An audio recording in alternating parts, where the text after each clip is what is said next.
All right. This week I went 10 and 4 in picks, which is pretty solid. Currently fourth place in the Pick'em League. I noticed some people are forgetting to pick some games, stuff like that, and I've remembered to pick every game possible. But still, a lot of people have been picking every game, and right now I'm fourth in that league, so that's going well for me, and that's always cool. Anyway, where do we start? Chicago, Detroit. It really gets me down that Stafford got hurt because he was progressing well, he was making plays, he was finding Calvin Johnson. He and Kevin Smith were forming the backbone of a potentially good offense, and now he's, probably going to miss the Pittsburgh game, which I guess he might get murdered in that game, so maybe that's not such an awful thing, but I really hate it because things were slowly starting to snap into place for him, and I was liking the way that was going. But the first half, they really hung in it, and then Chicago got the kick return touchdown at the start of the second half, and it was all downhill from there, and Chicago really ran away with it. Not overly surprising. That Detroit team is still not good, but they have some things to feel good about for a change. They have an offense that can make some plays. They well, really, that's all they have right now, but it's something. Bengals, Browns. The main reason why I'm doing so well in the Pick'em League is because I know how to distribute my confidence points really well. So when I saw Cincinnati struggling, I knew that I had put all 14 confidence points, which is the maximum amount, into Cincinnati. I started to feel like, oh, well, here we go.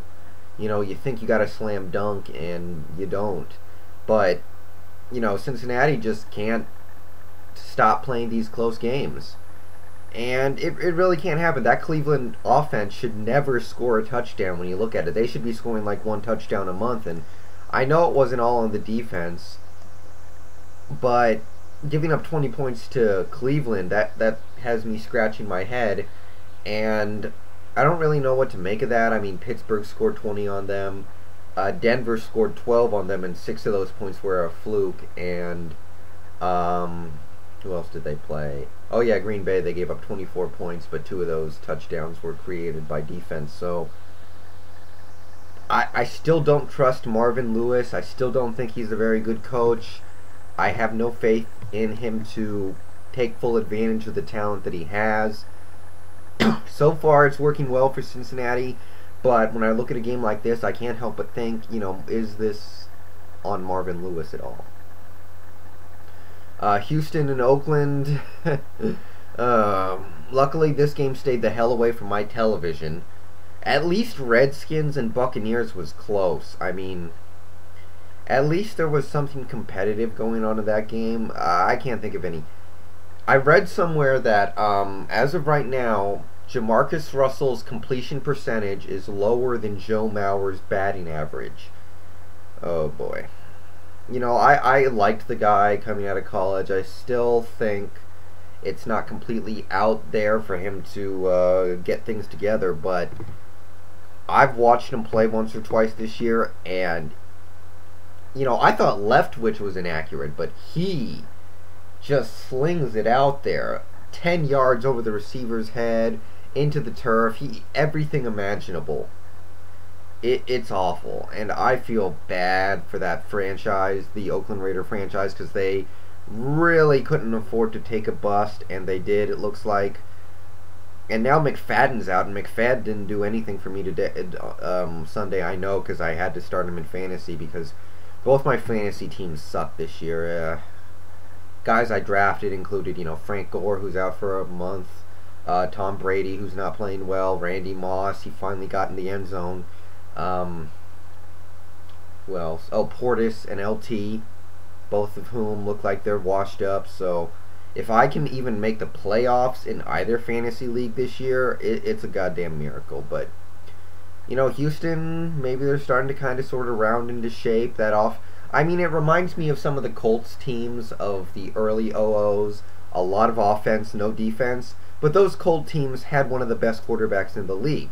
This Houston team has a pretty average one, so probably not going to produce the same kind of success, but At least they'll be fun to watch, and they can put points up. Oh boy. Tennessee and Jacksonville. I think it's time to shift gears on this one, guys. I mean, before I was thinking this Tennessee team was average, unlucky, undisciplined, immature, but no, they're just bad. I was like tracking the score of this game in complete disbelief. Maurice Jones-Drew lit them up, David Garrard lit them up. They let people like Mike Sims-Walker light them up. It was a total ass kicking. A total ass kicking. And, you know, Jacksonville, after a bad start to the year, and it really looked like they were going to be one of the lesser bottom teams in the league, they have come on strong these last two games. They got a big win over Houston. They're having a very competitive game. And now they destroyed Tennessee, and obviously Tennessee's not good. But that division's sorry after Indianapolis. Indianapolis looks like they're going to run away with it. But Tennessee's out. Houston, we'll see. But right now, Jacksonville, you got to give them the advantage because they won head-to-head. So, you know, maybe they'll hang around. And who knows how the wild card's going to play out. I mean, the AFC North is it's probably going to be for the wild card between Pittsburgh, Cincinnati, and it could be Jacksonville. So you can't give up just because you start 0-2, and because the AFC is strong, you got to keep plowing. And I really would like to see Vince Young in there soon. I think it's time.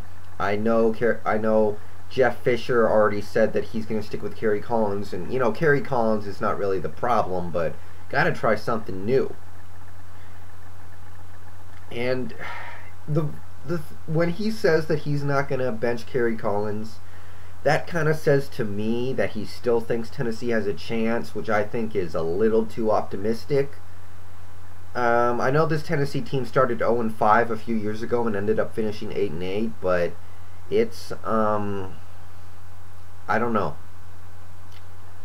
I don't know. I think it's time to just go with Vince Young, see if he's improved at all, and go from there, because it's looking like Jeff Fisher is not going to be back next year because it looks like he's lost that team. I mean, at least the first 3 weeks they were competitive, but this week they just got destroyed, and this was a team that a lot of people just assumed was going to be really good. And there you go. Giants, Chiefs, I don't know. I mean, there's really nothing interesting to talk about here. It sounds like Eli's going to have to play through some pain, which sucks because he was really playing well. So he's been playing amazing so far this year, and you know he's really looking like one of the stable NFL quarterbacks right now. And you know before I definitely would not have said that, but he looks stable right now, like you trust him week to week. And I trust that Giants team probably more than any other team in the league right now. Yeah, actually, now that I think about it, there's no team in the league I trust more than the New York Giants to take care of business from week to week. Obviously, they win by 11. The Chiefs scored, I think, a garbage touchdown, so you can take that or leave that. But I think Eli actually got hurt on a 50-yard touchdown pass, which is crazy. And you know, Steve Smith is currently on pace for a 1,650-yard season or something like that. So, you know, they seem to have hit the jackpot in those second and third round picks, I think, with Smith and Manningham, and it is so hard to draft wide receivers in the NFL when you can get a couple of gems like that in the second round or third round or whatever it was. That can carry you so far. So it's always for rival teams, it's frustrating because you finally think you have a team pegged with like a legitimate weakness, and then they go out and prove that it's not a weakness, and that kind of stuff's frustrating. You're counting on them not having good receivers, and it turns out that it looks like they do. Ravens, Patriots. Man, I was disappointed after this game with the Ravens not taking care of business here. I really thought that they had this, and it was a good game. It went back and forth. New England led most of the way. You know, Flacco threw a critical interception at the end of the first half that took some Baltimore points off the board. That ended up being big. There were two roughing the passer penalties on the Ravens throughout this game.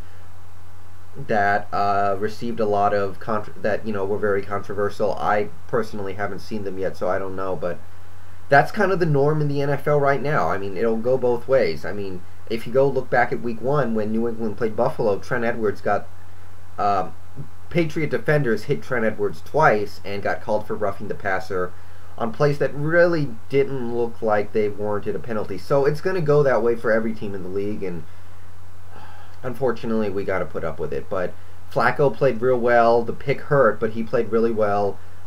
Clayton can't do that. That really sucked the life out of. I don't know, especially after what I saw in the early morning football action, that kind of sucked the life out of me. Ray Rice had an awesome game, but got underutilized. Tom Brady played well. He had the one fumble, but I don't know if you can really put that on him. The Ravens secondary still struggled a little bit, but we'll see where they go.